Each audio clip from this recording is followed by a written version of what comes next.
Price lord. Bible ചരിത്രങ്ങളിലൂടെ, ന്യായാധിപൻ്റെ പുസ്തകത്തിലൂടെ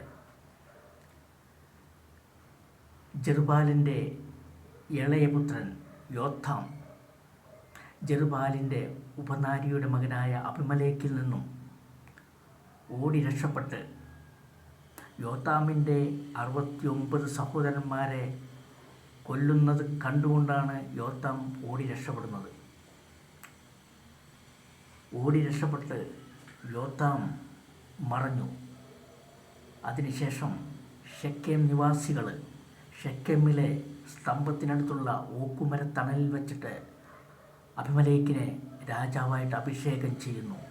അതറിഞ്ഞ് യോഥാം നേരെ ഗരിസീം മലയുടെ മുകളിൽ ചെന്നിട്ട് ഷെക്കേം നിവാസികളോട് നോക്കി പറയുകയാണ്, ഷെക്കേം നിവാസികളെ, കർത്താവ് നിങ്ങളുടെ പ്രാർത്ഥന ശ്രവിക്കണമെങ്കിൽ നിങ്ങൾ എൻ്റെ വാക്ക് കേൾക്കുവിൻ എന്ന്. ഒരിക്കൽ വൃക്ഷങ്ങളെല്ലാവരും കൂടി ആലോചിച്ചു തങ്ങൾക്കൊരു രാജാവിനെ വേണമെന്ന്. അവരെല്ലാവരും കൂടി ആലോചിച്ചിട്ട് ഒലിവ് മരത്തിൻ്റെ അടുക്കിലേക്ക് വന്ന് അപേക്ഷിച്ചു, നീ ഞങ്ങളുടെ രാജാവുക. ഒലിവ് മരം പറഞ്ഞു,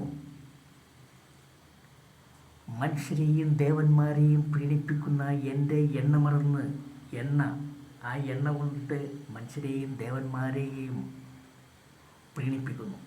അത് മറന്നുകൊണ്ടിട്ട് ഞാൻ നിങ്ങളെ വാഴാൻ എനിക്ക് പറ്റില്ല, നിങ്ങളുടെ രാജാവായിരിക്കാൻ എനിക്ക് പറ്റില്ല എന്ന്.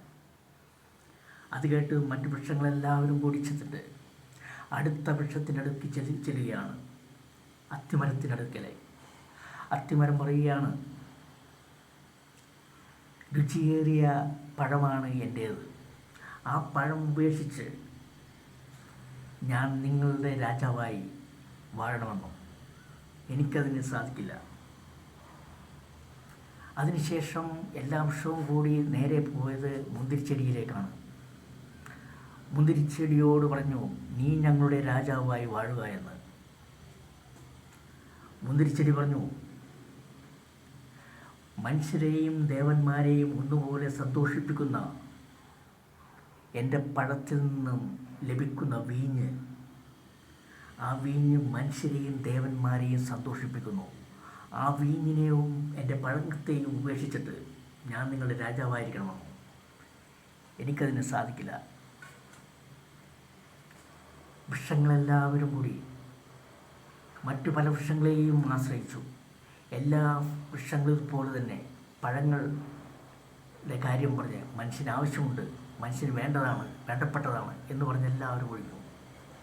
അവസാനം കണ്ടെത്തിയത് മുൾച്ചെടിയെയാണ്.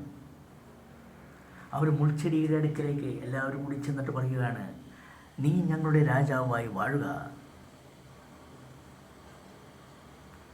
മുൾച്ചെടി പറഞ്ഞു, നിങ്ങൾ നല്ല മനസ്സോടെയാണ് ഇത് പറയുന്നതെങ്കിൽ എൻ്റെ ഈ തണലിൽ നിങ്ങൾ അഭയം തേടുക, എൻ്റെ ഈ കാണുന്ന തണലിൽ നിങ്ങൾ അഭയം തേടുക. മുൾച്ചെടി എല്ലാ വൃക്ഷങ്ങളോടും പറഞ്ഞു.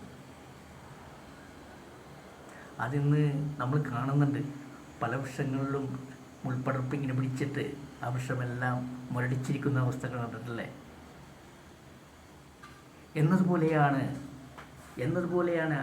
മുൾച്ചെടിയെ ആക്കിയതുപോലെയാണ് അബിമലേക്കിനെ രാജാവാക്കിയ ഷെക്കേം നിവാസികൾക്ക് സംഭവിച്ചത്. അവർ തമ്മിൽ സ്പ്ലിറ്റായി.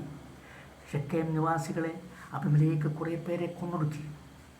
അവസാനം ഷെക്കേം നിവാസികൾ അബിമലേക്കിനെയും കൊന്നു. അങ്ങനെ യോഥാം, ജെറുബ്ബാലിൻ്റെ ഏറ്റവും ഇളയ മകനായ ആ രക്ഷപ്പെട്ട് ഓടിയ യോഥാമിൻ്റെ ശാപം അവിടെ നിറവേറുകയാണ്. എന്നെ കേൾക്കുന്ന എല്ലാവർക്കും നന്ദി. Thank you.